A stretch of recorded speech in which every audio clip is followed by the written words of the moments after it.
Credit में record वृद्धि दिखा रहा है। फ्रेंड्स,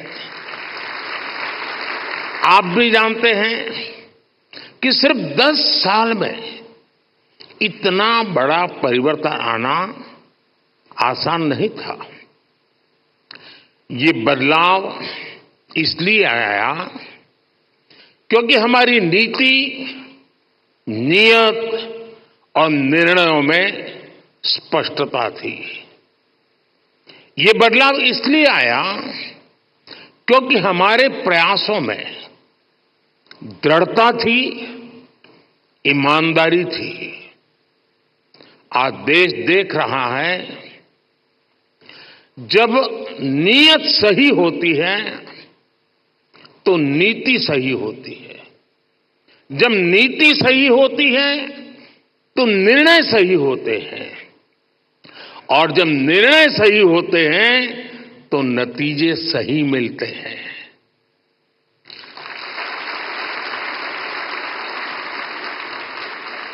इन शॉर्ट, मैं यही कहना चाहता हूं, नीयत सही तो नतीजे सही।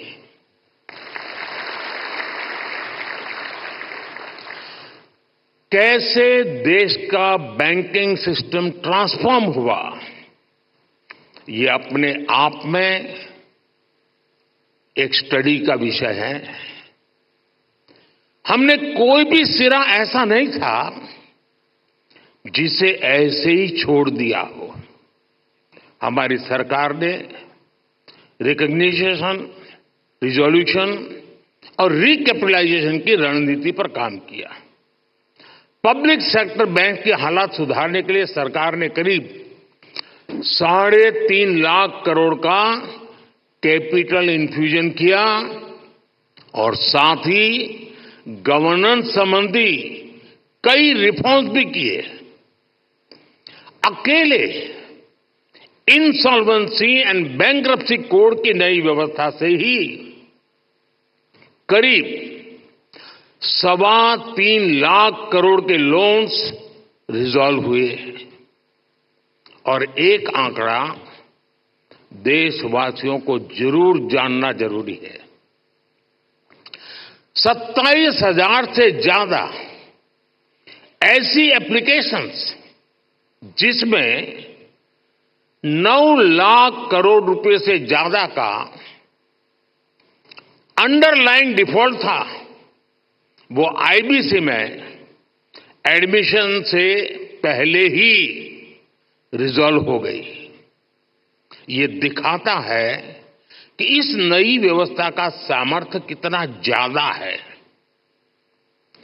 बैंकों का जो ग्रॉस एनपीए 2018 में 11.25% के आसपास था, वो सितंबर 2023 आते आते 3% से भी कम हो गया।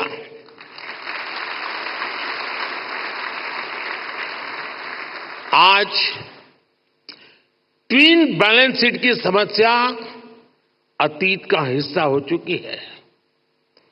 आज बैंक की क्रेडिट ग्रोथ 15% तक हो गई है, और मैं इन सभी उपलब्धियों में आरबीआई की सहभागीदारी और प्रयासों की भी बहुत बड़ी भूमिका रही है, और वो बधाई के पात्र हैं। साथियों, आरबीआई जैसे संस्थान के बारे में चर्चा अक्सर फाइनेंशियल डेफिनेशन और कठिन टर्मिनोलॉजी तक ही सीमित रह जाती है। आपका कार्य जितना जटिल है, उसमें यह स्वाभाविक भी है, लेकिन आप जो काम करते हैं उससे देश के